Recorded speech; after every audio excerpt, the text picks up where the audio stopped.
Bienvenidos a todos a un nuevo video de Gallos de Pelea. Acá está hablándoles Agustín Valetti y no me estoy intentando, que no me puedo evitar porque hace un ratito tuve una confusión con el nombre, cosas que pasan inconscientemente en la gente, pero me acompaña mi gran amigo y compañero en este gran canal al que me invitó a ser parte y le sigo agradeciendo ser parte de este gran proyecto, Gabriel Certi Salomón. Por favor, Gaby, ¿cómo andás? Agus, ¿cómo andás? ¿Todo bien? La verdad que muy contento de estar acá en un nuevo video, en un nuevo debate de un tema, bueno, digamos, pasado de moda, de modé, pero acá siempre nos gusta hacer arqueología de la historia reciente, así que en esto andamos. ¿Vos cómo andás? Muy bien, muy contento por unas noticias que hablamos hace un ratito, pero nada, la verdad que lo interesante es ahondar a fondo con esta temática que, como vos decís, es un poco pasado de moda quizás. Bueno, habría que descubrirlo, habría que preguntarnos cómo se origina, muchos lo sabrán ya por el título, ahora vamos a hacer una pequeña introducción, pero la idea es esa, tratar de, es más una cosa como vos decías antes, antropología, es un poquito de meternos ahí en qué es lo que fue de nuestras sociedades, qué es lo que pasó hace no mucho tiempo. Tiempo. Diría que de lo que estamos hablando, por lo menos podemos hacer una historia de 10 años. En este canal, desde que empezamos, se nota que nos ha gustado mucho el challenge, los desafíos de hablar de los 10 años, no solo con el 2016, que hicimos el video de Trump de 2016 a 2026, el trumpismo desde su origen hasta ahora, también hicimos de los 25 años, de los primeros 25 años de la historia, seguimos hablando como de 10 años de esto, de aquello, y ahora nos toca de un tema que más o menos empieza a surgir con mucha fuerza en medios, en la academia, en estructuras políticas, sobre todo organizaciones supranacionales y nacionales en todo el mundo, al mismo tiempo, como muchas cosas que sabemos que se van instalando en todo el mundo al mismo tiempo, ya sabemos por qué, de distintas maneras. Lo vamos ahondando de distintas maneras acá también en este canal. Pero acá nos toca esta temática en particular, que es el feminismo de tercera ola. ¿Cómo es que de pronto estábamos inmersos en un mar de que la igualdad, el feminismo era como algo bien visto, casi incuestionable, no generaba divisiones? Todo el mundo decía, no, yo apoyo a que la mujer tenga igualdad de derechos, todo perfecto, todo correcto, qué sé yo, pero de repente empezó a pasar varias cosas que llamaron la atención, distintos debates, distintas posturas políticas que llamaron la atención y que hicieron que sociedades enteras se resquebrajen, cuan lo mucho y cuan lo menos se empiecen a cuestionar un montón de cosas y tener un montón de debates que no estaban teniendo hasta ese momento. Entonces, en principio, lo que nos queremos preguntar con este especial programa de Gallos de Pelea, los dos juntos, es cómo llega este movimiento a un lugar de hegemonía, cómo llega a poder instalarse en los debates públicos de todos los países del mundo, en todas las academias del mundo, en todos los ámbitos culturales, de las artes, de los teatros, de absolutamente todo. ¿Cómo llegamos hacia ese punto? En primer lugar, es lo que nos queremos preguntar en este programa tan especial. Y después preguntarnos, bueno, ¿qué consecuencias trajo? Como las dos preguntas centrales, rectoras, que van a ordenar este debate, de preguntarnos qué consecuencias trajo ese hegemón del feminismo que, bueno, un poquito lo spoileamos al principio cuando hablamos de está de modé, es hacer arqueología o antropología. Bueno, por algo pasa eso. ¿Por qué? ¿Cómo llegamos al punto en el que hablamos de un movimiento que surge meteóricamente en todos lados al mismo tiempo? Un movimiento que ese mismo movimiento llega a ser un hegemón total, cultural, político, en todos los ámbitos. Y ese mismo hegemón que tenemos que analizar hacia el final si está en vías de muerte, si se está reconvirtiendo o si está esperando el momento para revivir, que es distinto que la reconversión hacia el nuevo mundo, digamos. Hay que ver qué es lo que está pasando. Bueno, eso es lo que nos empezamos a preguntar. Gaby.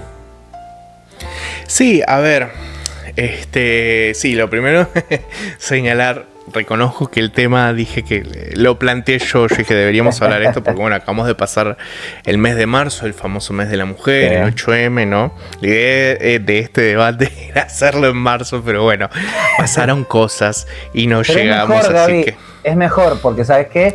Ahora estamos habilitados. En el mes de las mujeres hablan solo las mujeres. Claro. Ahora hablamos nosotros. Hablamos todos. Así que nada, y es un tema que ya, digamos, hoy estamos todos como un poco saturados. Incluso cuando yo estaba leyendo para este debate, decía, uy, qué embole gigantesco. O sea, qué embole. ¿En qué nos metimos?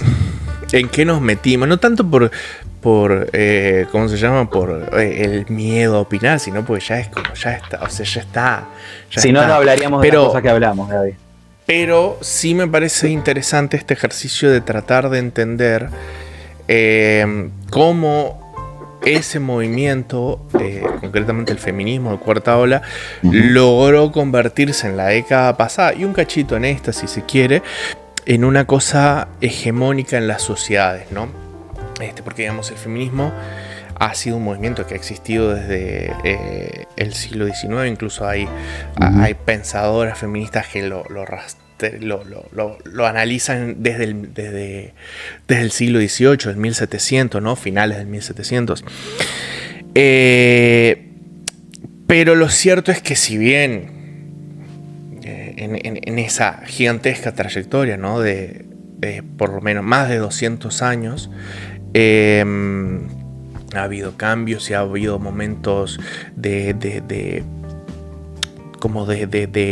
un peso en el debate público y momentos en donde ha pasado a sectores como más marginales porque no ha tenido mucho peso. Pienso yo, por ejemplo, en los 90, incluso en los 2000, que el feminismo existía, pero era una cosa como muy de académicos y de intelectuales y de gente como muy metida, ¿no? Lo que acá sería como café para los cafeteros.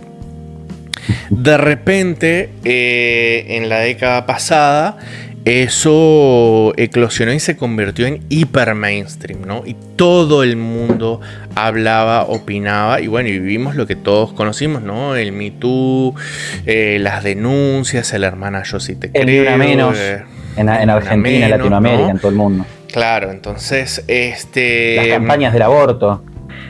Claro. ¿No? Porque además entre medio se mezclaron un montón de cosas, ¿no?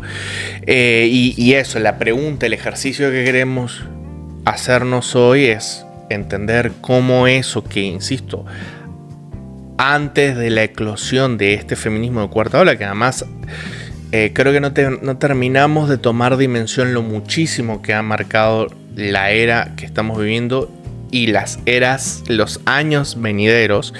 Creo que no terminamos de tomar dimensión lo muchísimo que transformó la sociedad y que recién empezamos a ver las primeras reacciones de ese, o coletazos de ese fenómeno social, y por eso hoy nos preguntamos cómo llegó hasta ahí y cuáles son esas consecuencias, ¿no?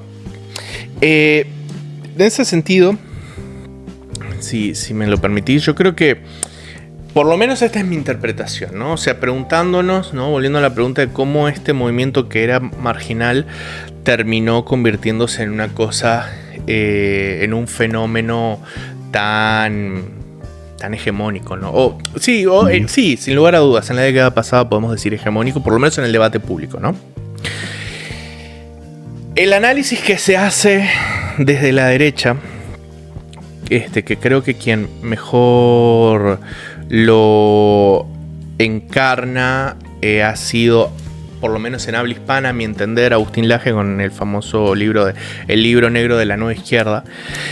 Es esa teoría que dice que tras el fracaso de los intentos de la revolución socialista allá en los años 20 y 30 en Europa, y a partir de los textos de Gramsci, ¿no? Los sectores de izquierda, ¿no?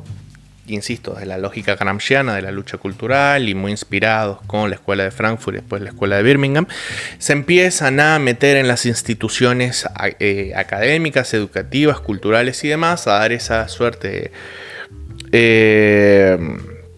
de batalla cultural y empiezan a ganar espacios en la academia, en las instituciones gubernamentales, etcétera, y que eso termina de eclosionar en la década pasada con una suerte de, qué sé yo, llamémosle dictadura del pensamiento, ¿no? Un Big Brother feminista de pelo verde, una cosa así, ¿no?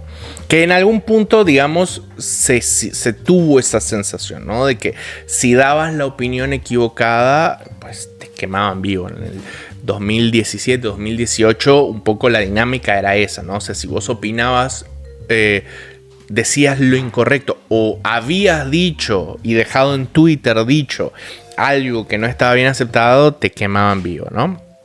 En ese sentido, Gaby... Sí, déjame que te digo... Ok. Que cierro esta idea. Esa es como la tesis central que se suele manejar desde la derecha. Sí. Ahora bien, a mí me parece que esa es una lectura muy sesgada, ¿no? Me parece que entra mucho en la dinámica de lo que los autores e intelectuales han denominado como la aguja hipodérmica, ¿no? Esa suerte de que hay una gente allá arriba que viene y te baja una línea de cómo tenés que pensar y qué tenés que pensar, como si dentro mismo de esas instituciones en las cuales sin lugar a dudas los sectores de izquierda y neomarxistas y demás estuvieron activos, no hubiesen habido también otras fuerzas que estuvieron luchando ahí. Entonces yo creo que la pregunta no es cómo nos adoctrinaron a nosotros para pensar ciertas cosas, sino por qué nosotros refiriéndome a la sociedad en su conjunto, terminamos comprando el discurso que vendían los que proponían el feminismo, que no nos olvidemos que el feminismo es una vertical de un movimiento más grande que es el posmodernismo y el progresismo posmoderno. ¿Por qué la sociedad terminó comprando y haciendo hegemónico en la década pasada el discurso feminista y del progresismo posmoderno y no otros? Porque los otros actores también estaban participando de esa lucha cultural, pero la sociedad eligió esos. Entonces, a mí lo que me interesa es entender por qué eligieron esos. Porque si nosotros nos quedamos con la tesis que plantea Agustín Laje de que estos tipos se metieron y nos lavaron el cerebro a todos, caemos de nuevo en que hay unos tipos que controlan el mundo y entonces ellos decidieron que nosotros pensáramos de esa manera y punto. Y yo creo que no, que nosotros como individuos y como sociedad tenemos agencia y que fuimos nosotros los que como sociedad elegimos y compramos ese discurso. Te cedo la palabra. No, en eso la verdad, en realidad te iba a llevar por otro lado, te iba a hacer una pregunta, pero me la voy a guardar para más adelante. A ver, ahora en esto me parece más interesante justamente pensar primero cómo llegamos hasta ahí. Es verdad, a mí me parece que es una lectura correcta para mí la que hace Agustín Laje en un sentido. En un sentido estoy de acuerdo con vos, con que no es suficiente con analizar solamente eso. En cuanto a Agustín Laje, analiza mucho mejor a las élites que a los movimientos sociales, que a los fenómenos sociales, por lo menos a lo que yo he visto en general. No analiza tanto desde lo que la gente común hace, por qué la gente común llega a esos lugares, sino por qué las élites, analiza mejor las dinámicas de poder, las dinámicas de actores institucionales. Entonces, en ese sentido, tomándolo con la honestidad intelectual y con el trabajo riguroso que también el tipo ha hecho, digamos, desde más joven hasta ahora, doctorando y todo el laburo que ha hecho, creo que Agustín habla desde una posición de ver qué es lo que hacen estos actores institucionales, estas élites, de una manera más sencilla para explicarlo, digamos, y cómo esas élites reconfiguraron su estrategia, su discurso. Perfecto, su estrategia podría haber salido mal, pero salió bien. ¿Por qué salió bien? Esa es la pregunta que estás haciendo vos. Eso es a donde nosotros queremos apuntar. ¿Por qué la gente compró eso? Porque una cosa es hablar, y lo sabemos los dos, pues digamos, estamos en el mundo comunicación, estudios de distintas cosas, lo que sea. Pero una cosa es hablar de agenda setting, una cosa es hablar de lo que las élites bajan y lo que no sé qué, y pindonga, y lo que TN, y lo que C5N, y lo que la Amnistía Internacional, y todos ellos. Otra cosa es por qué la gente compra eso. ¿por qué la gente empatiza con eso? Muchas veces esa es la pregunta que hoy en día falta capaz a veces cuando uno quiere analizar, que es, en realidad es, no, ¿por qué la gente razona exactamente como ellos? Sino, ¿por qué la gente empatiza con una idea o con otra? Ese es el principal argumento. Pasa con, no sé, hoy en día se están matando la cabeza preguntándose cómo llegó Milei al poder, cómo llegaron estas ideas al poder. Perfecto, ¿por qué no se preguntan primero cómo la gente llegó a empatizar con ese mensaje o con esa persona en una primera instancia? ¿Cuáles son los elementos que hicieron de las vivencias personales de la gente y también de lo que veían reflejado en la otra persona? Porque cuando vos ves movimientos políticos o líderes que llevan una campana y que de repente aparece toda una masa atrás de ellos, en votos, en las calles, en lo que sea, en realidad vos estás viendo el efecto de que hay actores institucionales, sean personas o sean organizaciones, que están interpretando, que están empatizando con un sentimiento de época. El feminismo fue un sentimiento de época, así como el liberalismo hoy, por ejemplo, en Argentina lo es. A mí me llama mucho la atención, y para esto me parece algo muy interesante pensar lo siguiente. En la época más o menos de todavía el auge del feminismo, también es una época en la que incipientemente inician como dos vertientes, por lo menos en Argentina, en otras partes del mundo también, con otras versiones de derecho, otras cosas, pero digo, pasa que tenés una vertiente de feminismo, con como una de las vertientes también del posmodernismo, como vos decías, y también surge en paralelo un liberalismo más progresista, más conservador, con 20.000 matices. Se están formando, el propio Leandro Santoro del kirchnerismo, de uno de los partidos de izquierda de la Argentina, decía, lo que pasa es que los libertarios, los liberales son formados, hay que prestarles atención, lo decía en plena pandemia cuando se censuraba a mucha gente por sus opiniones también. Y lo interesante para mí de tomar eso es decir, bueno, surgen como estos dos movimientos medio en paralelo. Alguna parte es en respuesta a la otra, pero los dos tienen algo en común. Ambos se tuvieron que abrir camino. Como vos decías, ambos eran marginales hasta que se empezaron a motorizar. ¿Cuándo empieza a motorizarse bastante el liberalismo a la derecha en Argentina, por ejemplo, para tomar un caso de estudio? Más o menos 2016. ¿Cuándo empieza el feminismo a motorizarse? Más o menos 2015. O sea, estamos hablando de un punto de partida muy, pero muy estrechamente ligado.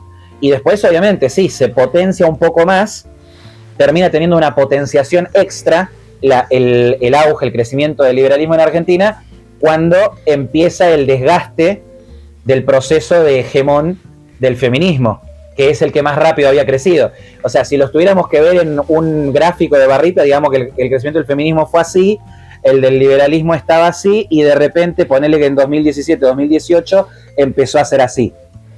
Entonces, esas cosas son las que me parece que es interesante ponerse a pensar, a analizar. Pero mucho antes que eso, para mí es esto que vos siempre has mencionado y que me parece que lo tendríamos que tocar, que es un tema que vos aparte siempre lo hablás, el tema del efecto de la crisis del 2008.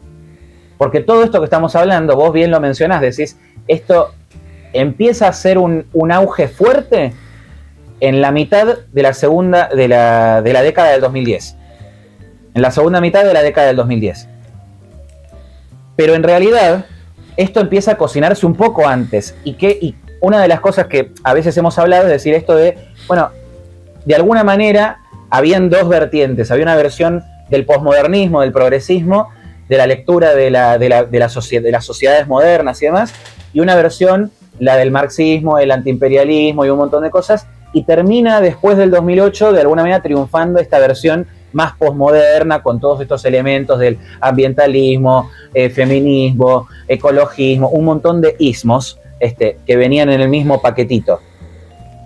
¿Por qué llegamos a esa situación? Y ahí te quiero dar el pie.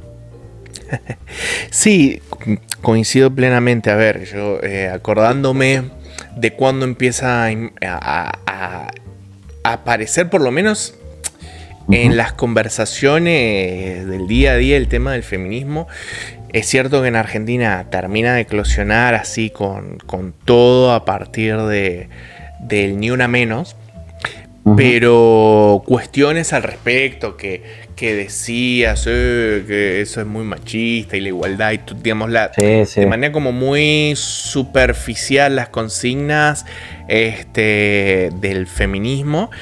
Yo recuerdo, digamos, en discusiones que no eran ni académicas ni mucho menos, yo las empiezo a notar y empiezo a ser consciente de ellos alrededor del 2011-2012, ¿no?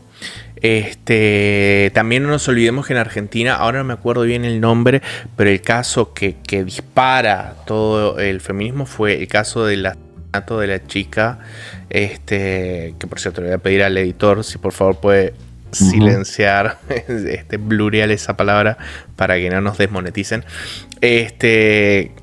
Hemos hablado de tantas cosas acá en este canal. Sí.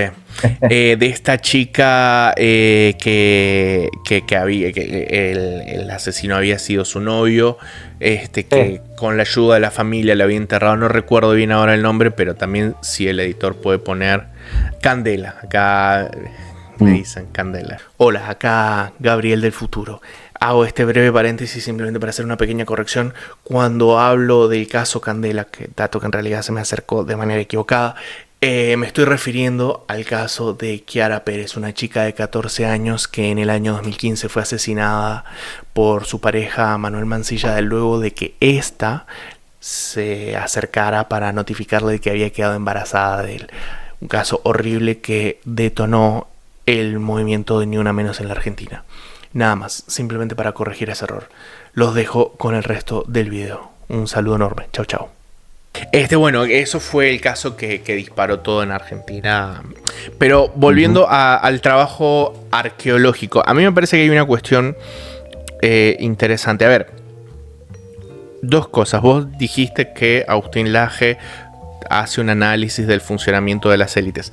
Yo insisto, difiero de su lectura, porque lo que se vio, salvo élites que estaban muy cercanas a precisamente esos movimientos marginales de izquierda posmoderna, que en el caso de Argentina tendría que ser, qué sé yo, no sé, el Frente Obrero, o sea, cosas muy marginales. Pero el kirchnerismo nunca fue feminista hasta que se puso de moda ser feminista. O sea, ellos adoptaron el feminismo, no formaron parte de la creación de ese movimiento. Y no porque acá llega marginal, o sea, llega una importación marginal de algo que venía de afuera. Fíjate cómo llega acá. Llega, como vos bien decís, primero era más una cuestión de izquierda, de hecho hubo un auge muy fuerte de la izquierda en esos años aparte están marcados por una contrarrespuesta a un fenómeno populista del socialismo del siglo XXI, que era el kirchnerismo, pero que no era feminista. Cristina había cajoneado debates del aborto y un montón de cosas, y también tenían un montón de situaciones que no daban para llevar ese debate adelante, pero en el medio del gobierno de Macri pasa, mucha gente del gobierno de Macri se suma, entre comillas, a esa ola feminista, también aprovechan la ola feminista para impulsar el debate del aborto. O sea, hay muchas cosas que se dan y hoy es como que harían feministas en todos lados. Pero fueron los kirchneristas quienes adoptaron el feminismo, o sea, lo convirtieron en una de sus banderas luego de ver el éxito que tenía. Acá en España pasó lo mismo con Podemos. Podemos empieza como un movimiento, si se quiere, de una izquierda tercermundista, muy al estilo de socialismo del siglo XXI, acá totalmente. En Podemos arranca en 2014, y viendo el auge del feminismo, se termina convirtiendo en el partido del representante del feminismo, y hoy en España, por ejemplo, es muy difícil separar feminismo de Podemos, ¿no? Pero lo cierto es que el feminismo empieza como una cosa ajena a esos partidos, y yo lo que creo, y estoy convencido, es que las élites políticas, económicas y las culturales, me atrevería a decir que hasta las culturales, se suben a la moda del feminismo. No es que eran feministas, o por lo menos no de este feminismo de cuarta ola. Se suben por una cuestión de moda. Del mismo modo que hace un par de años estaban de moda los pantalones chupines, y todos en la televisión andaban con los pantalones chupines, y ahora están los pantalones esos acampanados, todos andan con pantalones acampanados. La misma dinámica, pero en términos ideológicos. Ahora bien, por ejemplo, y estoy spoileando un debate de unos meses para adelante, que también tiene que ver con el inicio del del Ni Una Menos, porque también se da en junio, el Ni Una Menos en Argentina es en junio, y también está en junio el Día del Orgullo, el mes del orgullo. La modita que hubo de las empresas cambiándose todos los colores a colores multicolores en el mes del orgullo, que ahora no, ahora cada mes del orgullo, desde hace por lo menos 2 o 3 años, ya está, me chupo un huevo. Ya fue. Claro, pero por eso la pregunta es ¿por qué esa ideología se puso de moda y no otras? Y a mi entender, como vos bien señalabas, era la crisis del 2008 fue un parteaguas. A ver, estos tipos, los posmodernos que surgen en los 50 y sobre todo en los 60 con toda la generación de los boomers y el movimiento hippie y toda esa cosa, que está muy influenciada por Gramsci y por la escuela de Frankfurt. Es un movimiento que no es marxista, por eso me parece que el análisis que hace Laje, que a mi entender es el que mejor plantea esa lectura que muchos sectores de la derecha se hacen, es incompleto. El posmodernismo es de izquierdas, es marxista, pero no es marxismo clásico. Son tipos muy críticos del marxismo, por cierto, porque además ven la imposibilidad de que la famosa revolución de la cual Marx habla se lleve adelante en las sociedades industrializadas de Europa Occidental y Estados Unidos. O sea, porque ocurre en Rusia, ocurre en China, pero no en los centros industriales que justamente decía Marx que era allí donde iba a ocurrir. Entonces se preguntan por qué no ocurre, y ahí es donde viene toda la cuestión de la lucha cultural, etc. Y divergen, se crea una nueva cosa. Por eso a mí me parece mucho más interesante, en lugar de hablar de ellos como de izquierda o marxistas o demás, me parece que son progresistas, y que el progresismo es una cosa que nace de la mano del marxismo, pero que a día de hoy ya no tiene nada que ver. Entonces tenemos una ideología que está surgiendo en los años 60 en los centros académicos, que es el progresismo. En el año 1989 cae el muro de Berlín y cae toda la ideología del marxismo duro. O sea, ser marxista después de la caída del muro de Berlín era una cosa de cutre, apestado, o sea, lo más grasa que se podía hacer, ¿no? Podía ser hipón, podía ser antisistema, antiimperial, pero marxista, lo que se decía marxista, era de loser total, ¿no? Con lo cual surge la hegemonía del neoconservadurismo, que era la ideología que había surgido y triunfado de la mano de Reagan en los años 80, ¿no? Y se convirtió en la cosmovisión dominante en Occidente, ¿no? O sea, lo que se llevaba era ser neoconservador, ¿no? Por supuesto que en Latinoamérica surge el socialismo del siglo XXI como una contrarreacción contra eso, etcétera, por los fracasos de los gobiernos neoconservadores de los 90, que eran hipercorruptos, como todos los gobiernos en Latinoamérica. Pero después, en 2008, tenemos la crisis del 2008 que vos mencionaste. Y para mí, esa crisis trajo el fracaso y el colapso y la desintegración de la ideología neoconservadora, ¿no? Que había construido Reagan, y a partir de la cual nos habíamos regido. Y la única manera de explicar que encontró la gente más cercana y que estaba más desarrollada para entender por qué el marxismo había fracasado con la caída del muro de Berlín y de la Unión Soviética, y también por qué sus vencedores, el neoconservadurismo, también había fracasado en la crisis del 2008, lo único que se encontró a mano, más o menos estructurado, fue precisamente las ideologías progresistas que andaban pululando ya desde hacía varias décadas en los campus universitarios. Y creo yo que esa es la razón y no otra por lo cual de repente en una sociedad que además está atravesando una crisis económica, esas narrativas se volvieron tan dominantes y al mismo tiempo tan virulentas, ¿no? De nuevo, la gente estaba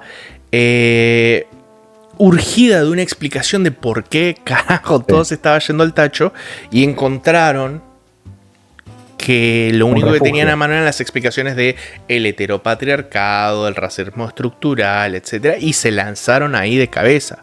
Y fíjate que es a partir de esa misma crisis en donde empieza a surgir y empieza a estructurarse, porque a diferencia del progresismo no estaba estructurado, empieza a estructurarse lo que se entiende como nueva derecha o derecha y liberal, etc. Totalmente. Porque es ahí en donde empieza a armarse como un corpus ideológico que no estaba hecho. El posmodernismo sí lo tenía hecho, la nueva derecha no.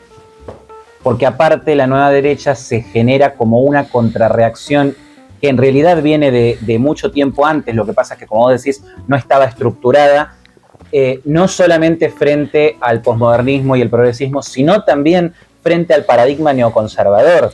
Por eso se habla de nueva derecha o de derecha alternativa y no de resurgir de la derecha, no sé qué. No, es una derecha que hace también una lectura de las fallas que ha tenido el sistema neoconservador y que también hace una lectura de las fallas que tiene y sigue teniendo el progresismo estructuralmente.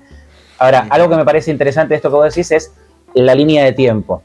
Hablamos de que más o menos, hablaste de escuela de Frankfurt, de escuela de Birmingham, estamos hablando de cuestiones mucho más de nicho, digamos, cuestiones de cuando esto estaba en círculos académicos puramente, pero no estaba bajando al nivel que baja hoy a elementos culturales, a las artes, digamos, al debate público constante. Eran tratados como a Disney, literalmente, o sea, la disneyficación del movimiento. ¿Cómo llegamos a eso? Y eso es lo interesante de lo que vos estás planteando. Primero, se empiezan a plantear una visión distinta del propio marxismo, una visión que choca contra ese marxismo porque dice, che, lo que están haciendo puede funcionar, no sé qué, pero esta no es la raíz del problema. Para que nosotros tengamos ese mundo que ustedes dicen, en realidad, primero tenemos que ver cómo salimos de este esquema y qué es lo que nos ata en este esquema. Es lo que se empiezan a plantear esos progresistas y llegan a un sinfín de postulados, de propuestas, que después van pasando generación tras generación. Después hay un paradigma neoconservador que puede regodearse del fin del socialismo, del fin del marxismo de alguna manera, pero llega un 2008 que termina por chocar a ambas ideologías juntas, porque es como que de pronto tienen que encontrarse, tiene que buscar este fenómeno, esta otra cosa. Por eso yo decía que el AGE hace una lectura muy de las instituciones, pero las instituciones sin las personas no se entienden. Porque es verdad que hay instituciones, hay algunos paradigmas institucionales que se cambiaron antes, digamos, que fueron los que acompañaron a este oleaje, este viraje cultural, pero también hay élites, hay grupos de élites que han cambiado su posición por el viraje cultural. No fueron los que impulsaron el viraje, sino que pasivamente vinieron y dijeron, ok, esto es lo que está de moda ahora, vamos a seguir con nuestros negocios a gran escala, a pequeña escala, con lo que sea. Y no estamos hablando solo de empresas, también de los que hacen de la política un negocio, hacen del trabajar en organizaciones supranacionales un negocio. Pero todas esas personas se acomodaron, se adecuaron. Las ONGs, un montón de lados. Mismo lo que hablábamos de Argentina, que me parece muy interesante. Argentina no es que venía con el progresismo de la izquierda y demás. Sí, había más espacio para eso ahí, pero incluso la izquierda en Argentina se mataron entre ellos primero para que después en 2019 puedan llegar a decir, después del debate de la ley del aborto de 2018 y el fracaso del debate de la ley del aborto en 2018, puedan ir y decir, nuestros candidatos son verdes, nuestra lista es 100% verde. Para el que no lo sepa, en Argentina y en muchas partes de Latinoamérica se asocia el color verde a la lucha del aborto legal, seguro, gratuito, toda la pantomima, el panfleto completo. Entonces, pero antes no tenían las listas 100% verdes la izquierda. Y el kirchnerismo nunca lo pudo conseguir, pero sí consiguió ganar cada vez más personas dentro del mundo del aborto. Ahí entran personas como Ofelia, que es una nacida, ungida, una piba hecha, construida por el feminismo que nosotros estamos hablando, porque en 2015 ella creo que tiene 2 años más que yo, nada más. Tenía 17 años, ponele, no, un poquito menos, no sé. pero por ahí andaba entre sus 16, entre sus 17, una piba criada de esa época y de los debates que se hacían mucho antes. Entonces, lo interesante es ver en realidad cómo en el mundo lo que terminó pasando es, llegó un 2008 que sacudió todo y que lo que terminó haciendo es que al no haber otro paradigma, porque no había, como vos decís, no había estructurado una respuesta desde la derecha tampoco, no había nadie para enfrentarlos. Por eso se convirtieron tan rápido en un hegemón, porque no había nadie para darles una respuesta que esté a la altura de las circunstancias, de lo que había generado el 2008, sobre todo en el primer mundo. Digamos, en países como Argentina no se sintió tanto como tal la crisis, no quedó ese trauma tan marcado, tan profundo de la crisis del 2008. Por distintas variables de cómo estaban atadas nuestras economías, cómo no estaban atadas nuestras economías también y demás, pero no fue el gran cimbronazo y el trauma tan grande que quedó psicológicamente en Europa y en Estados Unidos principalmente, y en algunos países de Asia también occidentalizados. Entonces, la realidad es que acá, por ejemplo, en Latinoamérica, y eso lo hablábamos el otro día, el woke o el progresismo se traduce bastante mal en algunas situaciones porque no tenemos los mismos fenómenos que han pasado en el norte. Claro. Pero terminan llegando acá de una manera como importación. Por eso yo lo que te decía era, sí, está bien igual que en un punto hay unas élites que empujan, que mueven el avispero para llevar esta dialéctica, esta discursiva del feminismo, pero no son las organizaciones, no son organizaciones nacionales, no son partidos políticos nacionales, son organizaciones completamente extranjeras, son actores económicos también incluso, completamente extranjeros, no son de Argentina, no son de los países de Latinoamérica los que empiezan a moverlo desde las élites. Después la gente es otra cosa, y ahí se ata con otra temática que hemos hablado, que son la explosión de las redes sociales. Bien entrado ya 2015, ya llega un punto en el que las redes sociales hacen que se mundialice mucho más las luchas, la cultura primero que nada, las discusiones culturales. Entonces, hoy vemos gente hablando en términos y discusiones que son completamente ajenos a la realidad de todo el mundo hispanohablante, porque el they, them, ellos, ellas y toda esa cosa es completamente anglosajón, pero por la raíz lingüística estoy hablando, y un montón de cosas más que vienen y vos decís, che, pero ¿por qué estamos hablando? No teníamos problemas racistas en Argentina, en Chile, en Brasil, en tantos lados, y ahora en Brasil te meten preso y casi que te arruinan la vida, te matan de por vida, peor que si violaras o mataras a alguien. Yo decís, pero pará, Brasil igual tiene una historia distinta que la de Argentina, pero digo, no, tampoco la de Brasil es la historia que ha tenido Portugal, que ha tenido Estados Unidos, que ha tenido Sudáfrica. ¿De qué estamos hablando? Entonces, todo eso se traduce de una manera distinta. ¿Por qué? Porque tanto desde las élites como la gente, desde las redes sociales, compartiendo las cuestiones, los debates culturales que se dan en todo el mundo, se traduce mal en nuestras sociedades. Hay que forzar, hay que engranar de una manera muy rara, muy retorcida estos fenómenos, sí, estas luchas. Pero también algo interesante que me gustaba señalar es, por ejemplo, vos fíjate, vos decías esto de cómo era algo tan marginal y siempre hemos mencionado, vos lo has mencionado bastante, el ejemplo de Malena Pichot, de Cualca, de La Loca de Mierda, mucho antes que Cualca incluso, y de cómo eso también era algo marginal que fue ganando espacio, ese humor, y muchas veces sabemos que a partir del humor, a partir de los consumos culturales es que terminan entrando muchas ideas también. Y eso empezó siendo algo marginal hasta que Malena Pichot después tuvo un documental en Netflix. O sea, hasta ese punto llegamos. Y te lo digo, ¿sabes por qué? Porque todo esto que estoy hablando, digo, después también me gustaría hablar de tu experiencia con eso, pero todo esto que estamos hablando es porque somos de esa generación, porque lo hemos vivido, porque lo hemos experimentado de distintas maneras. Yo voy a spoilear una cosita que después igual me gustaría preguntarte bien a vos, pero digo, así como vos, a partir de, lo has contado también en el canal en otro momento y me gustaría ahondar después, pero digo, así como vos, a partir de esto, de este auge del feminismo, empezaste a cuestionarte muchas cosas de ideas de izquierda. A mí en ese momento yo tenía un paradigma más liberal, por ejemplo, en algunas cosas, más liberal económico, y pensaba que el liberalismo progresista también era apoyar el feminismo y demás, y yo viví ese feminismo, yo viví prácticamente todas las cosas que venían en ese posmodernismo, así que puedo atestiguar de cómo pueden entrar esas cosas dentro de una dialéctica que a pronto era procapitalista, pro mercados, pro libertad individual de la gente y bla, bla, bla, bla, bla, bla, bla.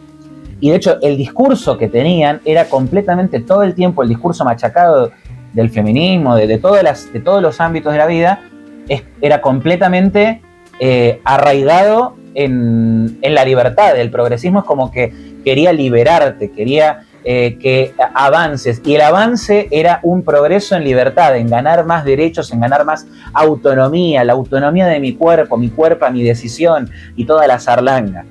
Entonces se basaba mucho en esa cosmovisión de decir, bueno, si Occidente tiene a la libertad como un valor tan absoluto, tan grande, bueno, juguemos con eso, con ese valor tan grande que es la libertad de Occidente. Y eso es lo que trajo en boga, por ejemplo, un movimiento como el feminismo. Sí, sin lugar a dudas. Yo creo que hay una cuestión muy interesante que no se suele mencionar, pero que lo hemos tratado, ahora que me estás citando, Dios mío, qué decadencia. Que has dicho cosas que dije en el pasado. Que yo creo que es la siguiente, o sea, vos lo decías, ¿no? O sea, el progresismo históricamente, o por lo menos la impresión que yo tengo, ¿no? En los años 90 y 2000, lo que defendía era la libertad individual. Es que hay que entender una cosa.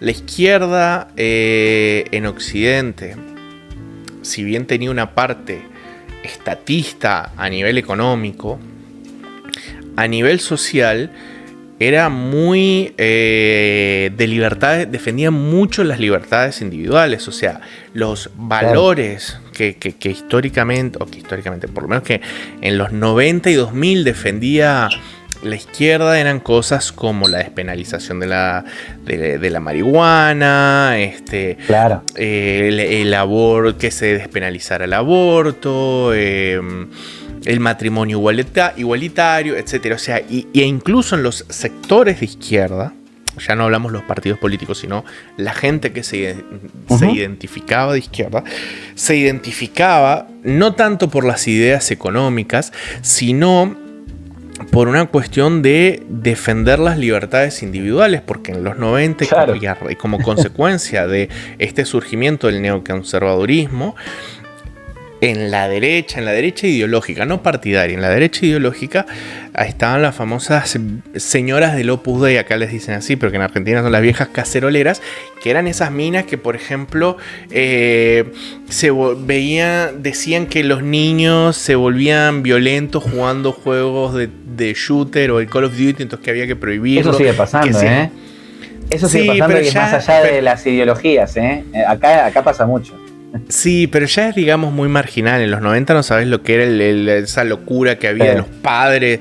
Los niños están jugando juegos de disparos, se van a volver violentos. No, escuchar Marilyn Manson te va a hacer narcosatánico y todo ese fervor. Yo me acuerdo cuando salió el GTA Vice City, creo que fue en el 2001-2002. Bueno, o sea, es que los padres se volvieron completamente locos, porque cómo era posible que un juego pudieras contratar prostitutas y tener sexo en el auto y matar personas. Los niños se van a volver todos unos asesinos, drogadictos y degenerados. Entonces, claro, o sea, una de las formas en que la gente tenía para mandar a la mierda toda esa pacatería, ese puritanismo pedorro, que encima era un puritanismo de pose, de sillón, porque no era ni siquiera que era gente genuinamente conservadora o religiosa, etc. Era gente de pose. ¿Sabes qué es lo que pasa? Conservadora. ¿Sabes lo que pasa? Te hago una pequeña interrupción. Y lo voy a hacer esta pequeña interrupción y lo voy a dejar para un próximo debate, porque es meterse en la boca del lobo con otro tema muy grande, que seguramente lo toquemos en la próxima vez que nos encontremos, va a tener algo que ver con eso. En realidad, vos fíjate, vos hablas puritanismo, pero de pose, pero algo de eso yo siento que está volviendo. ¿Por qué? Porque hoy también hay un montón de cosas. Vos ves, no solo lo de Epstein, digamos, de lo satánico y no sé qué, sino también ves todos los consumos culturales, y todos los cantantes prácticamente hacen al menos un videoclip en alusión a Lucifer y al diablo y no sé qué. y todo eso siempre generó rechazo y generó un montón de cosas, pero ahora también generó muchísima aceptación. De pronto hay un montón de gente que lo normalizó de más, y también hay un montón de pibes de nuestra generación, sobre todo de la mía, que de pronto dicen, che, y son TikToks súper virales que dicen, las abuelas tenían razón, todo es satánico, un montón de cosas son satánicas. Entonces yo creo que de alguna manera, pero convencido, no de pose, está volviendo no sé si llamarle puritanismo, pero una especie de señalamiento, de decir, che, esto, ojo que me parece que es muy podrido para nuestras sociedades, también porque hemos visto los efectos que han generado muchas de esas cosas en nuestras sociedades, y no estoy diciendo con eso que el GTA te incita a asesinar o no sé qué, pero sí de que también hay una cuestión de consumos culturales que incitan a la podredumbre, a la marginalidad. Eso no significa que después vas y decís, sí, yo soy un capo narco y voy a matar a todos, pero sí que te normalizan un montón de cosas. Y en un punto, parte de nuestra generación está empezando a decir, che, eso me parece que no está. Y esta generación va a ser la que dentro de 10, 20 años domine un poco más el espectro de las artes o de los consumos culturales y un montón de cuestiones. Entonces, digo, ahí hay algo interesante. Obviamente también hay una parte súper progresista de nuestra generación, pero digo, también hay interesante un fenómeno de respuesta de eso que no es de pose, está convencido.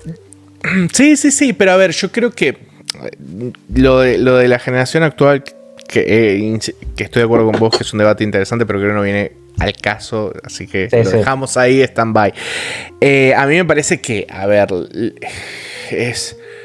o sea, escuchar a Marilyn Manson, jugar el GTA o qué sé yo, o incluso, no sé, ser un animal en GTA no te hace nada.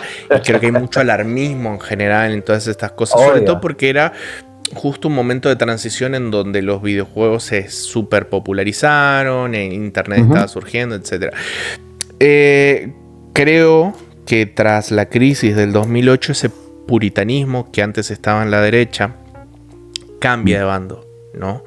Pasa de estar en la derecha a, de manera paulatina, correrse hacia la izquierda, y ahí es cuando empezamos a ver cuestiones como el tema de las cancelaciones, los espacios seguros, el tema de los pronombres, de que si no decís mi pronombre correctamente me estás violentando, etcétera. O sea, la izquierda, que históricamente había, o los sectores progresistas de la izquierda, que históricamente habían sido sectores que defendían la libertad individual, y por eso creo que muchas personas de mi generación nos identificábamos con eso, no tanto por las cuestiones, insisto, económicas, sino por las cuestiones de la lucha o defensa de las libertades individuales. Esa misma izquierda progresista de repente mutó en una cosa extremadamente autoritaria y muy virulenta. Y creo que también, de brujas. Claro, que se empezaron a hacer esas cacerías de bruja, el Me Too, que a ver, que sin lugar a dudas en la industria del cine y del entretenimiento había cosas y gente muy oscura, o sea, Harvey Weinstein, los productores de Hollywood, por supuesto, ni qué decir. Pero que en ese proceso de, si se quiere, de limpieza interna, se cargaron un montón de gente que pagaron justos por pecadores a rolete. Bueno, los casos de chicos que se quitaron la vida porque alguien, una X, lo denunció en Twitter y resultó ser que no era, y eso les arruinó la vida a ese joven al punto de que tomaron la decisión de acabarse la vida. O sea, eso... Porque estaba muy común algo que, o sea, ellos aprovecharon esta época en la que también lo que hablábamos de la tecnología, explosión de la tecnología, y ¿qué pasó? De repente era, las turbas, o compartís las turbas esto, turbas digitales, ciberacoso promovido por un montón de organizaciones. Vos tenías en Argentina a la hija de remil puta y conchuda, si querés, vipéenme, blurréenme todo esto, pero lo voy a seguir diciendo, la reputísima de mierda de Sofi Morandi, diciendo literalmente el mismo argumento que decían algunos en la época de la dictadura, de si tienen miedo, algo habrán hecho, dejen a las mujeres cancelar, dejen a las mujeres, no le importaba, ella misma en ese momento estaba hablando de que no le importaba si habían tipos que se que tenían problemas, dijo, yo tengo un hermanito y están preocupados y no sé qué, pero yo le digo lo que le digo a él, se lo digo a todos ustedes, no sé qué, no tienen que tener miedo, el que tiene miedo algo habrá hecho.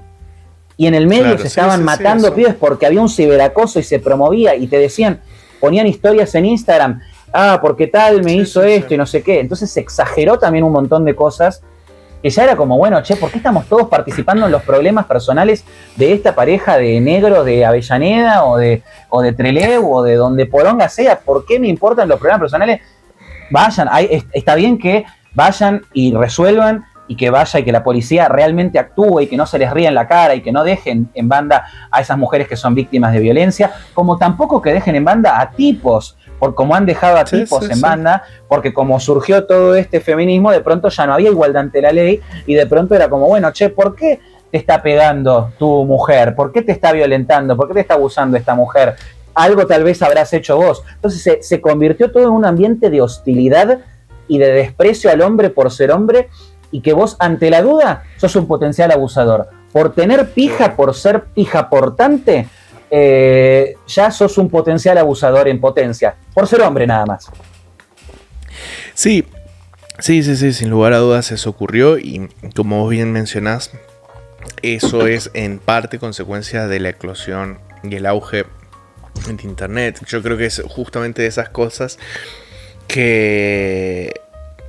de esas dinámicas que vamos descubriendo en este proceso, en esta revolución en la que nos encontramos inmersos en la revolución digital, citando el debate anterior que subimos.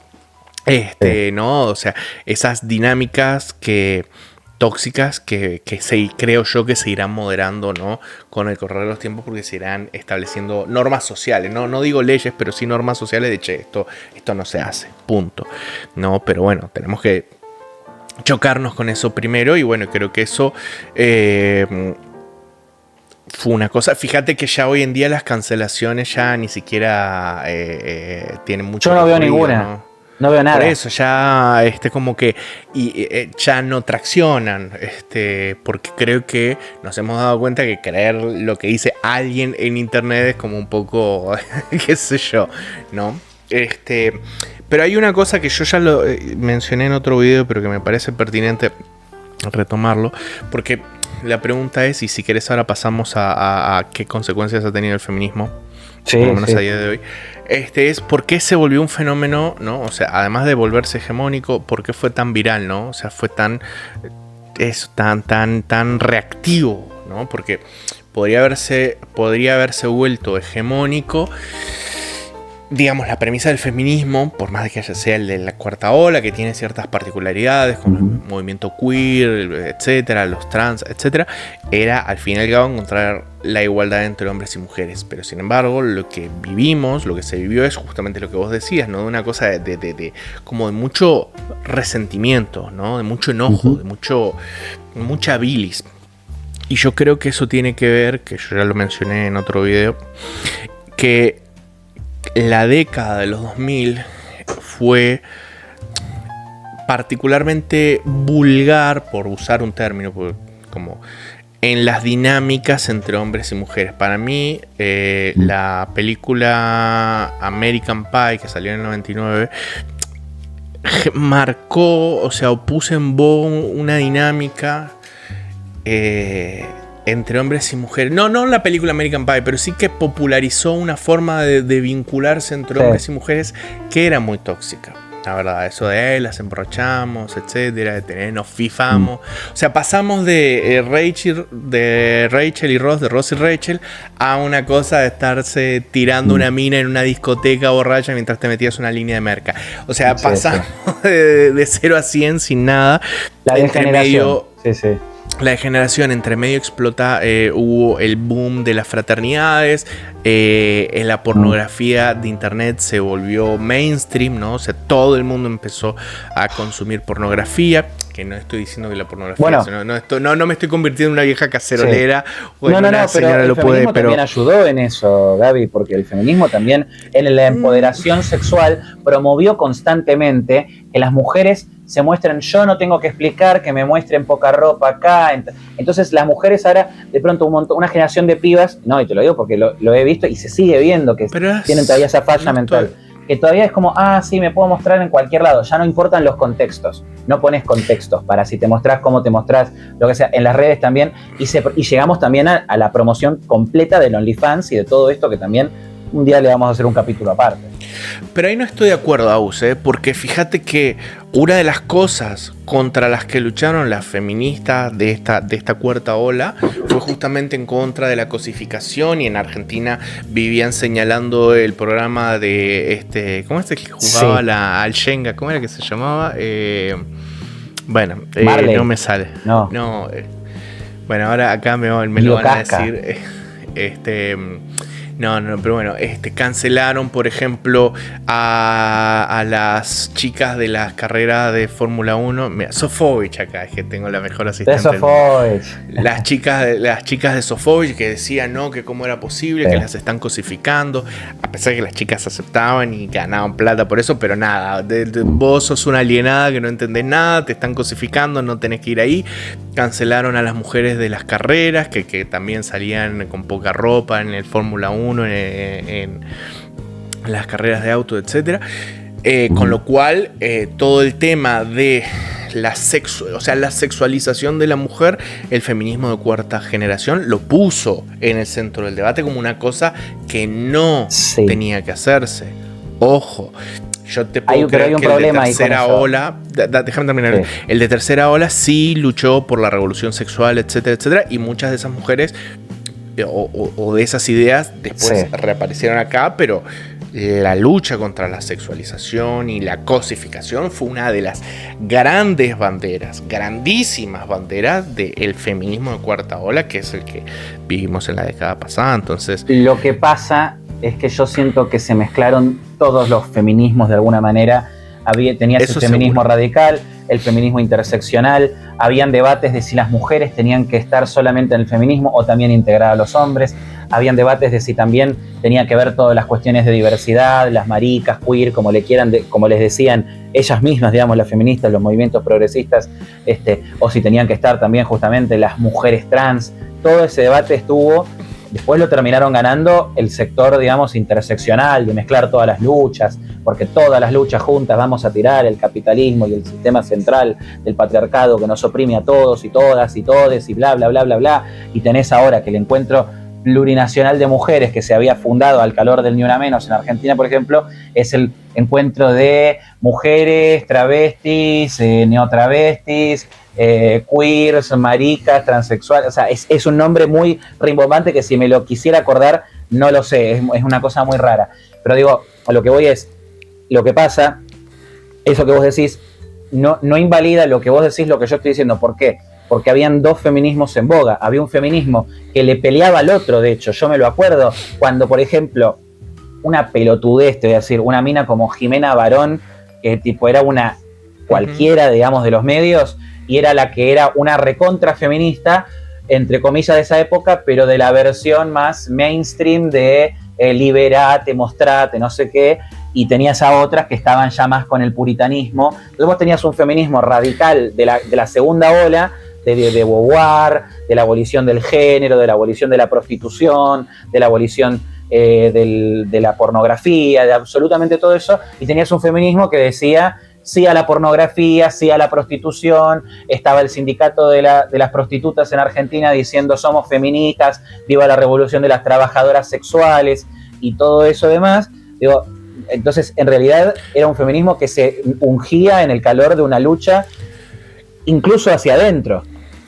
Claro, pero fíjate, o sea, digamos, es cierto, y eso es una realidad que muchas veces no se toma en cuenta y no se menciona, ¿no? O sea, se trabaja con brocha gorda y no se mencionan las distintas corrientes, las distintas sensibilidades que había dentro de ese movimiento y que sigue habiendo. Pero sí creo que el mainstream era de ese, hablemos, feminismo como más puritano, que estaba en contra de la cosificación de la sexualización. Incluso yo para este debate estaba viendo cosas que ocurrieron en esos años de 2016, 17, 18, y me surgió toda la polémica que salió con respecto a Jamie Lawrence, una actriz rubia norteamericana. Sí. que se que se había sacado unas fotos en Londres en pleno invierno en la calle con un escote así todo exuberante. Y habían salido todas las feministas a decir que bueno, que eso es cosificación, que eso, que cómo se notaba que la estaban usando, porque además todas las personas a su alrededor estaban usando abrigos, pues hacía frío invierno en Londres y ella estaba ahí mostrando sus atributos. Entonces bueno, se volvieron que eso era de nuevo cosificación, que la estaban usando, etc. Y ella salió diciendo que no, que ella estaba en un edificio, que ella salió para la sesión de fotos y que el vestido le gustaba tanto y le parecía que le quedaba tan espectacular que ella eligió salir así, y aún así muchas feministas salieron diciendo que bueno, que eso daba cuenta que la situación seguía siendo machista, pero que además ella era una alienada. Entonces, insisto, yo creo... Tu autonomía como mujer no existía directamente. Claro, ese es si vos te cosificás, no es porque vos lo elijas, sino porque estás alienada por el heteropatriarcado, etc. Por eso yo te digo, y me parece importante que es que señalar que los 2000 fueron una época como muy decadente en los vínculos hombres y mujeres, y que esa decadencia de hipergamia, de todos con todos, y esto que no somos muy conscientes, pero digamos tenía como una dinámica los 2000, o tuvieron una dinámica como muy parecida a lo que fueron los años 20, los locos años 20, ¿no? O sea, en donde era todo un desconche. Puedes ver los programas de MTV de los 2000, o sea, cualquier cosa. Y creo que eso dejó a muchas personas con un mal sabor de boca. En particular a muchas mujeres que fueron usadas, o sea, que tuvieron relaciones tóxicas con tipos, relaciones chotas. Y creo que eso engendró un resentimiento muy grande que se terminó canalizando en este feminismo. Porque fíjate, volviendo a Malena Pichot, que vos la mencionabas, el coso de la loca de mierda arranca hablando de tener una relación de mierda con un tipo que tenía sexo con ella, pero después se iba y cortaba para estar con la vecina y volvía. O sea, que eran relaciones chotas, pero que era un poco la dinámica que se daba en los 2000, porque estamos todos con todos, esto es una fiesta, acá no importa nada, etc. Sí, es que es así. Lo que pasa es que a mí me pasa con esto. Es que el feminismo yo lo viví con esas dos contradicciones, también aparte porque yo me empapé mucho con conocer a feministas que eran más de este feminismo más hegemónico, más mainstream, como que te das cuenta de que no tenían mucha profundidad intelectual en lo que estaban planteando, sino que simplemente era lo que se está hablando en los medios, lo que decía Sofi Morandi, lo que decía Jimena Barón, lo que decía gente de la cultura y nada más, y era como algo muy básico y muy pedorro. Después tenías en capas más ver el tema de feminismo radical como algo medio marginal, el feminismo de la segunda ola, Simone de Beauvoir, abolición de género, prostitución, pornografía, etcétera, discutiéndole a un feminismo que hablaba de empoderación, de empoderate, vos podés salir en bolas, en tetas, como se te canta, el free the nipple, liberen, dejemos de usar corpiño, estaba la mina esa, la argolluda loca esa que estaba con el flequillito no me acuerdo qué colegio, creo que en el Pellegrini de Buenos Aires, y que era también un síntoma de época esa mina, también porque decía, no, porque yo no quiero usar corpiño, no me importa, yo voy a andar ahí con los pezones parados por la vida, no sé qué. Bueno, todo eso, o sea, todo porque el corpiño me oprime, el patriarcado me está oprimiendo por ponerme un puto pedazo de tela para que nadie te esté mirando los pezones, dejate de joder. Creo que también la gente estaba muy perdida. No, sí, seguimos estando, o sea, somos la misma gente, tal vez nos podemos recuperar un poco más, pero yo creo que el mundo, o sea, yo sigo escuchando cosas como ponerle ahora, cuando las feministas tienen que aceptar que el mundo fue cambiando y ahora tenemos que ir tocando un poquito de eso, cómo llegó a cambiar, de ese feminismo tan hegemónico y tan abrumador de alguna manera, empiezan a hablar de, no, porque están las tradwives, están las mujeres tradicionales que quieren volver atrás todas las conquistas de nosotras, que nosotras hicimos y no sé qué, y es como, no, simplemente es otra forma de vivir, es una persona que elige una forma de vivir que no es, o sea, porque eso es lo que tenía el feminismo también, que atacaba a la mujer que era una ama de casa, feliz de la vida, o que no hizo de su vida dedicarse a la ingeniería termonuclear o se quiso ser una empresaria de la zamputa en Ford, o pisotear a los viejos gerontes de los medios en Fox o en Hollywood, y simplemente quiso tener un pequeño negocio, quiso trabajar en su casa, limpiar casas a otras personas quizás, y es como que de repente eso era todo indigno. Todo eso era indigno, pero de pronto las prostitutas eran súper dignas, porque ellas estaban luchando contra el patriarcado, empoderándose. Por eso yo insisto en una cosa, una parte del feminismo tuvo eso, el mismo feminismo, este mainstream que hablábamos, que no tenía mucha profundidad, tenía una mezcla de las dos cosas, del puritanismo, del feminismo radical, de segunda ola, y también tenía elementos de el empoderate mujer o sea, como que querían subvertir las cuestiones del patriarcado apropiándoselas ellas. Entonces, estaba todo mal si vos te cosificabas para los hombres, pero si vos te sexualizabas porque querías mostrarte y adueñarte de tu cuerpo y de tu sexualidad y de lo que vos podés mostrarle al mundo y que te chupaba un huevo la opinión de los demás y no sé qué, estaba bien. Por eso digo, en un feminismo mainstream, cuando yo siempre cito la frase de Humberto Eco de algo queda, bueno, en el algo queda del feminismo, ¿qué es lo que quedó? Bueno, lo que quedó es una mezcla de esas dos cosas. Una mezcla de puritanismo y de persecución hacia el hombre y hacia las mujeres también, que tomaban decisiones que para ellas eran en clave machista, en clave del patriarcado y demás, pero a la vez también sostener y bancar a las mujeres si se querían sexualizar y si se querían hacer lo que quieran y mostrarse así. O sea, el mainstream terminó siendo una contradicción constante también del propio feminismo. Y eso también puede haber llegado a por qué empezó su ocaso. Y ahí me gustaría preguntarte, en principio, la pregunta que me reservé, que es para disparar un poco esto, vos sobre todo, porque vos lo viviste en una etapa más juvenil, no tan adolescente o joven como la mía, y yo ya hablé de la mía en la que también lo viví como... Yo estaba de ese lado, yo estaba del lado del progresismo, digamos, en ese entonces, con mis matices, con muchos matices, los discutía mis matices, tenía muchísimos matices, y ya me empezaban a hacer ruido algunas cosas, pero a vos te chocó mucho más, porque vos si bien lo contaste incluso acá también, tenías un paradigma un poco más de la izquierda liberal, qué sé yo, y de pronto te chocó mucho en una etapa que vos estabas en clases, digamos, en periodos universitarios, digamos. Sí. ¿Cómo lo viviste y cómo crees que la mayoría de la gente lo vivió? Y como para llegar al punto que estamos hoy, que dijimos al principio, es medio arqueología, es medio como ver una película antigua.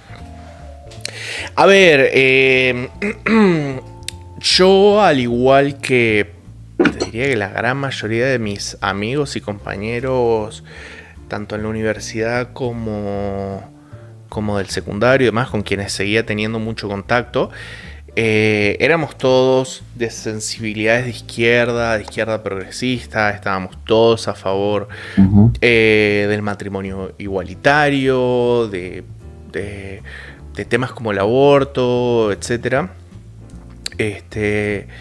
Y nos identificábamos con la izquierda, ¿no? Y nos declarábamos feministas. O sea, no es que nos declarábamos feministas porque estábamos en contra de nuevo, de esa dinámica tóxica que se veía en las relaciones entre hombres y mujeres, en discotecas y demás, que era cierto, por eso yo recalco mucho esto.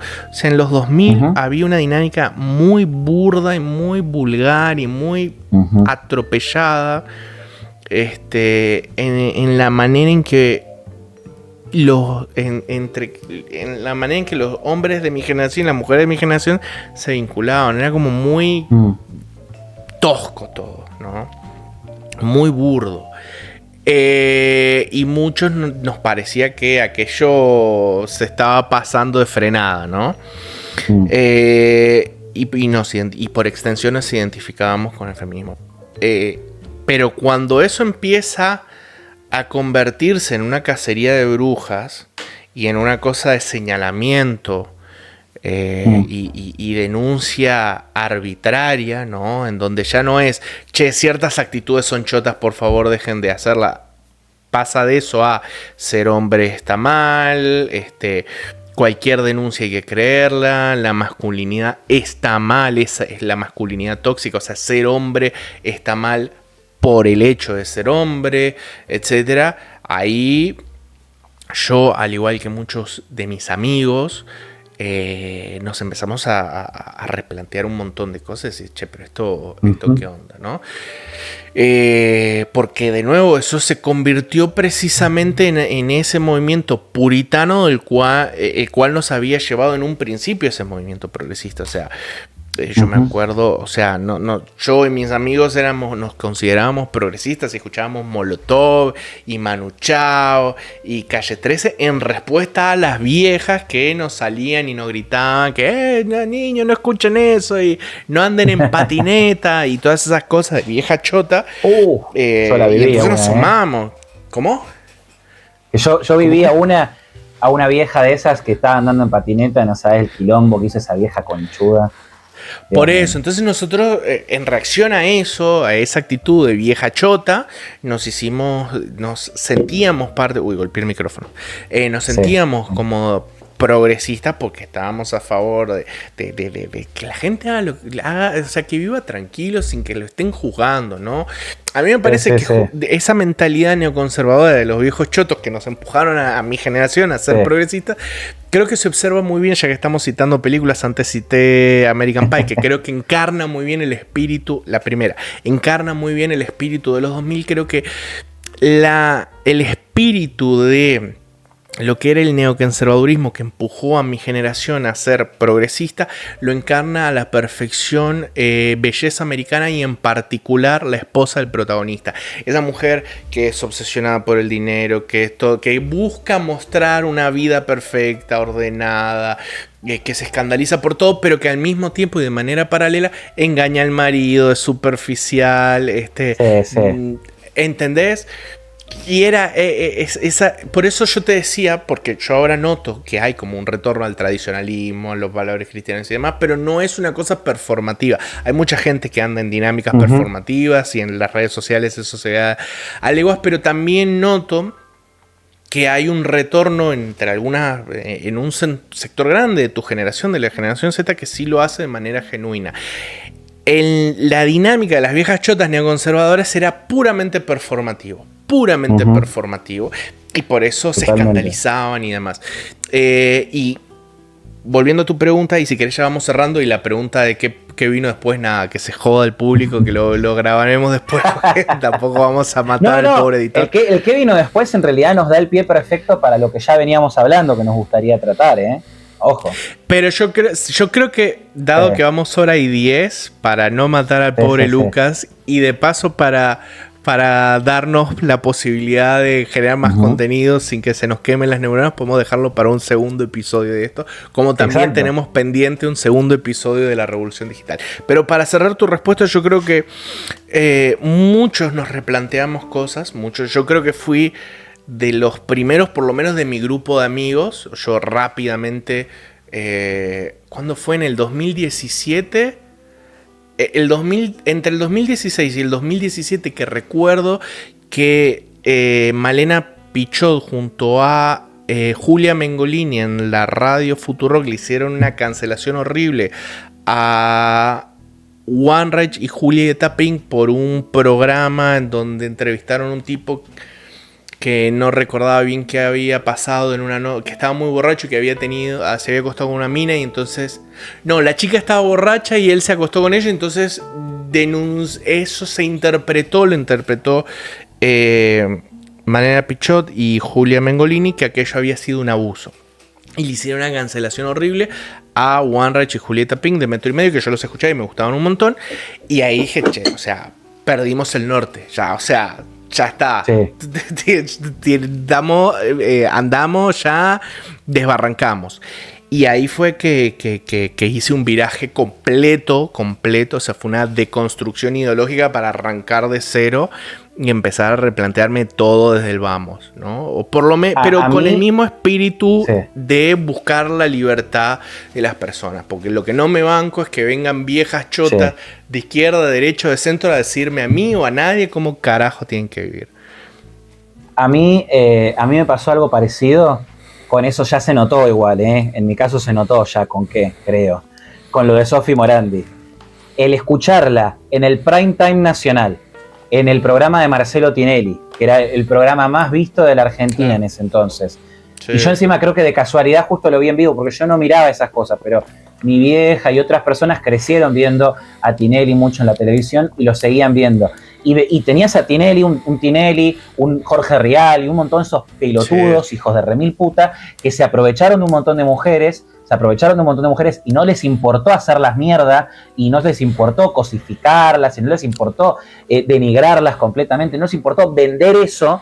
Y de repente un tipo que vendía la degeneración de la mujer como Tinelli era el que vendía ahora el empoderamiento femenino. Un tipo que vendía la denigración y la ruina total, el destrato total a las mujeres como el hijo de puta de Jorge Huevoduro Rial, ahora era el abanderado de la feminista, se tatuaba una Evita abortera, Evita lo vomitaría y lo fusilaría directamente, Evita, si hubiera visto eso. Pero lo de Sofi Morandi diciendo en Argentina que tiene un trauma tan grande con las dictaduras, y siendo yo una persona que planteo justamente que hay que poder superar los traumas de las dictaduras y no estar en esta retórica narrativa de volver a los 70 todo el tiempo, pero con un progresismo que se ufanó y que utilizó mucho de eso de los 70 y decir no, porque en la dictadura decían algo habrán hecho, y viene esta conchuda en el prime time nacional a decir, a leccionar a los hombres, a los machitos, a los pibes de 13 años, porque ella le hablaba a los que eran pares de su hermanito. A decirles, de locura. Si usted tiene miedo, si vos pibe tenés miedo, algo habrás hecho. Es la epítome del odio y del desprecio al hombre, y que después se puede ver, entre muchas otras cosas más que podemos ver, que para mí es el caso que más demuestra lo que generó el feminismo y el progresismo y todo este paradigma político tan nocivo y tan corrosivo, tan destructivo de nuestras sociedades, en la muerte, en el asesinato, en la tortura, en la violación y el asesinato de Lucio Dupuy, un chiquito de 4 años, 3 años, no sé cuántos años tenía, no sé si vos conocés mucho ese caso, donde dos femilocas, lesbianas, aborteras, toda la zarlanga, todo, lo tenían al pibe y literalmente las pericias psicológicas todas dieron que lo abusaron, lo torturaron y lo mataron, prácticamente lo mutilaron hasta matarlo, porque tenían odio de que sea hombre. Sí. O sea, salió como hijo de una de ellas, pero eran tan enfermas en su cosmovisión ideológica y seguramente tenían algunos problemas mentales. Pero es que estas ideologías que promueven el resentimiento, el odio, la división constantemente en las sociedades, lo que hacen es darle el argumento perfecto a los enfermos mentales. Sí, las minas le pasó porque son enfermas mentales, pero hay gente completamente sana de la cabeza, como Sofía Morandi, que decía cosas, decía barrabasadas, inmundicias como las que dijo en el prime time de la televisión nacional. Y ese tipo de dichos son los que llevan a los Lucio Dupuy de la vida, a tener esa situación después.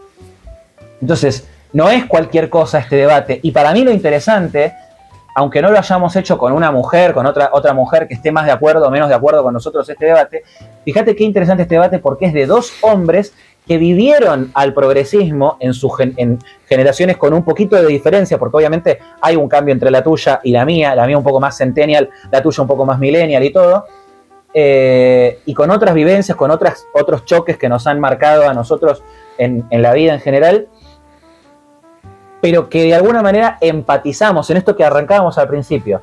Nosotros también al principio empatizamos con la dialéctica y con el discurso feminista, con alguna parte de la dialéctica del discurso feminista. Pero en el camino empezamos a ver todas estas cosas, estos abusos y todas estas cuestiones que eran parte de la dialéctica feminista. Nosotros nos habíamos quedado con una visión muy light del feminismo. La visión feminista nuestra, entre comillas, es una visión que en toda esta discusión no aparece. Cuando hablamos, dijimos feminismo segunda ola, tercera ola, cuarta ola, ¿cuál no aparece? El de primera ola. El feminismo sufragista, el feminismo liberal, el feminismo de la igualdad ante la ley, el feminismo de que cada una pueda hacer su vida de la manera en la que quiera y demás, ese feminismo no aparece acá. No aparece. no existe. Estaba siendo atacado y marginado por estas femilocas, femibolches, feminazis, como les quieran decir, que hicieron esto. Y si no me creen cuando digo feminazis, cuando digo todo esto, miren, por ejemplo, la performance del aborto de actrices argentinas en 2018, 2017, con todas las túnicas negras, con la reivindicación de las brujas, de no sé qué pindonga, dale, las nietas de la bruja, no sé qué, no, anda a tomar la leche como todo el mundo y listo. Jate, joder, qué bruja. Sí, por eso es que se volvió un movimiento extremadamente virulento, agresivo. Tóxico. Y creo que por eso, tóxico, exactamente, se volvió un movimiento extremadamente tóxico. Y yo creo que tiene que ver mucho con el resentimiento que se generó en los vínculos entre hombres y mujeres de los 2000, en los 2000. Pero bueno, eso será ya para otro video, que es lo que vino. Porque bueno, no queremos, insisto, explotar, abusar laboralmente a nuestro querido editor. Así que, dicho todo esto, Agus, primero que nada, te agradezco enormemente tu tiempo. Ha sido un placer este tema que yo, insisto, cuando estaba leyendo decía, uy, puto, qué embole. Le voy a decir a la audiencia que se vaya a ver otro video, no sé, una cosa de camiones, porque esto va a ser un embole. Y resultó, por lo menos para mí, muy interesante, muy enriquecedor, como todas las conversaciones que tenemos. Espero que lo hayas sentido así. Y bueno, todos ustedes, seguidores y personas que están viendo este video, espero que también lo hayan disfrutado. Y como siempre, un me gusta, por favor, si pueden dejar un comentario. Obviamente suscríbanse al canal. Hagan clic en la campanita para que les llegue la notificación cuando subimos nuevos videos, que estamos tratando que sea 1/2 a la semana. ¿Qué más? Bueno, los Twitter. Le vamos a pedir al editor que por favor, además de nuestros nombres, que en la gráfica nos ponga los Twitter, pero que siempre, son, si querés dar el tuyo. Sí, no, pero siempre Twitter? Nos pone Agustín Valetti en todos lados. En cualquier lado me busca como Agustín Valetti. En Twitter, Agustín Valetti, lo pueden seguir ahí. Y en el caso mío es Gabriel Sartis. Gabriel Sartis. Así que nada, búsquenos ahí, nos pueden leer. Y bueno, como siempre, un placer estar acá. Muchas gracias por vernos y hasta la próxima. Un saludo enorme. Chau, chau.